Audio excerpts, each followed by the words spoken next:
জীবন ভাই কেমন আছেন? আছি আলহামদুলিল্লাহ, ভালো আছি। এই গতকালকে একটা দুঃসংবাদ দেখলাম ভাই, কি অবস্থা এখন? ঠিক ঠিক বলতে আমি বলি, বাস্তবতা হচ্ছে যে আমরা যেখানে অনুষ্ঠানটা করেছি আর কি, হুম হুম। জায়গাটা একটু ছোট। ধরেন আমার চেয়ার ছিল 6,000-এর উপরে, কিন্তু ওখানে মানুষ তো ইত্যাদি দেখে পছন্দ করে, ভালোবাসে, সবাই দেখতে চায়। ওখানে একটা মেলার মতো বসে গেল আশেপাশে রাস্তাঘাটে, এবং লোকের সমাগম হয়েছে প্রায় 2 লাখ। এখন ওই জায়গাটা আমার বদ্ধ। হুম এখন একটা সময় একটা প্রেশার আসে আর কি, সবাই দেখতে চায়, ঢুকতে চায়। হুম তখন ওরা চাপাচাপি হয়। চাপাচাপি হওয়াতে যারা চেয়ারে ছিল তারা চেয়ার থেকে দাঁড়ায় যায়, কতক্ষণ আর চাপ সহ্য করবে। দাঁড়ায় গেলে পরে ওই চেয়ার গুলো, ওই এলো পাথারি লোকজন একটু ছোড়াছুড়ি করে, কিছু চেয়ার ভাঙে। তখন আমরা ওই বাধ্য হয়ে বললাম যে এখানে অনুষ্ঠান করা সম্ভব না, অনুষ্ঠান শেষ, আপনারা চলে যান। এরপরে আমরা আধা ঘন্টা 1 ঘন্টার মতো বিরতি দিলাম, লাইট টাইটে সব অফ করে। এরপরে যখন সবাই মনে করলো যে অনুষ্ঠান হচ্ছে না, চলে গেল, তখন আবার আমরা ধরেন কিছুটা ভিড় যখন কমলো হুম। প্রশাসনের মাধ্যমে, তখন আবার টোটাল অনুষ্ঠান শেষ করে সুন্দর মতো চলে আসছে।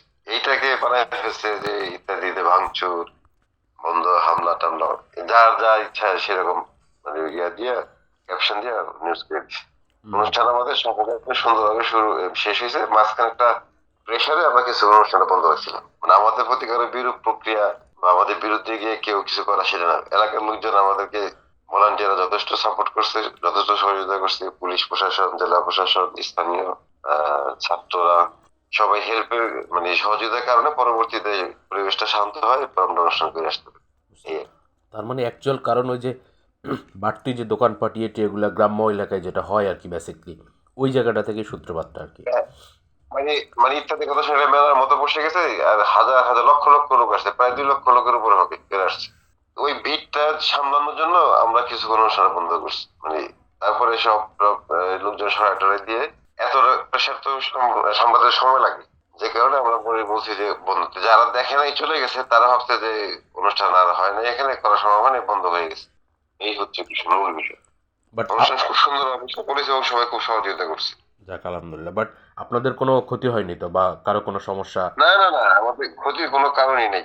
ক্ষতির কোনো কারণ নেই। ওই যে পাবলিকটা একটু প্রেসারে পড়ে গেছিল, চাপে পড়ে গেছিল দর্শকরা, যেহেতু একটা উপচে পড়া ভিড়, হুম হুম। তখন একটা ওরা একটা চাপের মধ্যে পড়ে গেছে। এটা বেশিক্ষণ ছিল না, 10-15 মিনিট। এরপর আবার আমরা ঠিক করে গেছি। আমরা খুব সুন্দর, বরং পরবর্তীতে যেটা হইলো আমরা আরো খুব সুন্দরভাবে করতে পারছি। যখন ভিড়টা একদম কমে গেছে, তখন শান্তশিষ্ট হবে, একদম সুন্দর হবে, আরো ভালো হয়েছে আমাদের জন্য, নিরিবিলি করে আসতে পারছি।